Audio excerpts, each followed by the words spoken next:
नमस्ते दोस्तों। आज आपके सामने एक ऐसी खबर लेकर आया हूँ जो ना सिर्फ भारत और चाइना के लिए बल्कि पूरी दुनिया की अर्थव्यवस्था के लिए एक बम की तरह है। अमेरिकी सीनेटर रिचर्ड ब्लूमेंथल ने रूस के तेल व्यापार करने वाले देश खासकर भारत और चीन पर 500% टैरिफ लगाने की खुली धमकी दी है। सुनकर तो दिल धक धक करने लगता है ना। ये कोई छोटी मोटी बात नहीं है। ये वो आग है जो पूरी दुनिया की अर्थव्यवस्था को झुलसा सकती है। तो चलिए इस खबर को गहराई से समझते हैं। सबसे पहले ये समझ लो कि 500% टैरिफ का मतलब क्या है।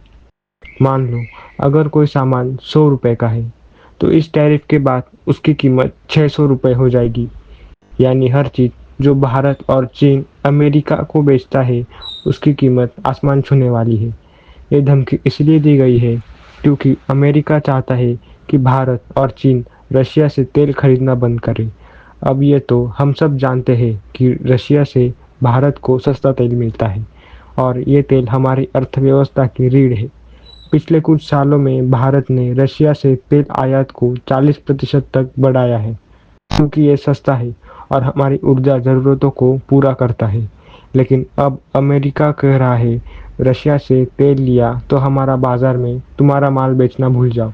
ये धमकी सुनकर गुस्सा तो आता है लेकिन साथ में डर भी लगता है क्योंकि इसका असर हमारी ज़िंदगी पर सीधा पड़ेगा। अब बात करते हैं कि इस धमकी का स्टॉक मार्केट और वित्तीय दुनिया पर क्या असर होगा। सबसे पहले असर होगा कि तेल की कीमतों पर। अगर भारत को रशिया से तेल खरीदना बंद करना पड़ा तो हमें दूसरों से तेल खरीदना पड़ेगा जो कि महंगा होगा। इससे पेट्रोल, डीजल और गैस की कीमतें बढ़ेगी और जब ईंधन महंगा होगा तो हर चीज़ महंगी हो जाएगी। खाने पीने की चीज़ों से लेकर ट्रांसपोर्ट और फैक्ट्रियों तक। इससे महंगाई बढ़ेगी और हमारी जेब पर बोझा होगा। दूसरा असर होगा भारत के निर्यात पर। भारत अमेरिका को बहुत सारी चीज़ें बेचता है, दवाइयाँ, कपड़े, सॉफ्टवेयर और ज्वेलरी। अगर 500% टैरिफ लग गया तो ये सारी चीज़ें अमेरिका में इतनी महंगी हो जाएगी कि कोई खरीदेगा ही नहीं। इससे हमारी निर्यात कंपनियों को भारी नुकसान होगा। स्टॉक मार्केट में इनके शेयर गिर सकते हैं और विदेशी निवेशक एफआईआई भारत से पैसा निकाल सकते हैं।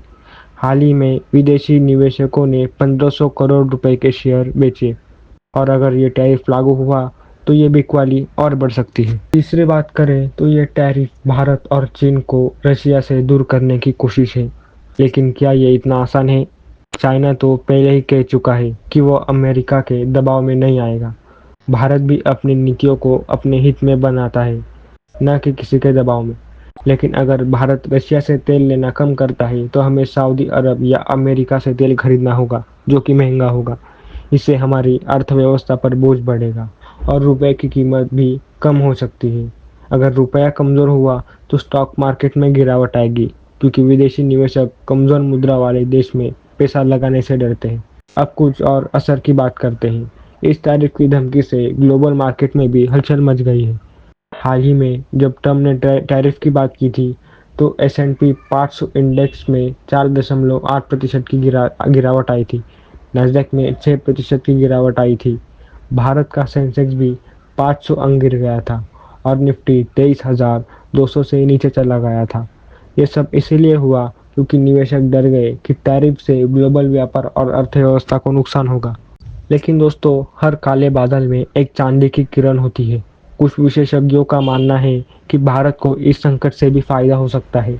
अगर चीन पर ज़्यादा टैरिफ लगे तो भारत कुछ क्षेत्रों में उसकी जगह ले सकता है। जैसे टेक्सटाइल और मैन्युफैक्चरिंग में भारत को मौका मिल सकता है। बर्नस्टीन जैसे विश्लेषकों का कहना है कि भारत चीन को नुकसान फायदा उठा सकता है, लेकिन ये तभी होगा जब हमारी सरकार और कंपनियां तेजी से काम करेगी। तो दोस्तों, ऐसे ही वीडियोस के लिए हमें सब्सक्राइब करें और लाइक करें। धन्यवाद।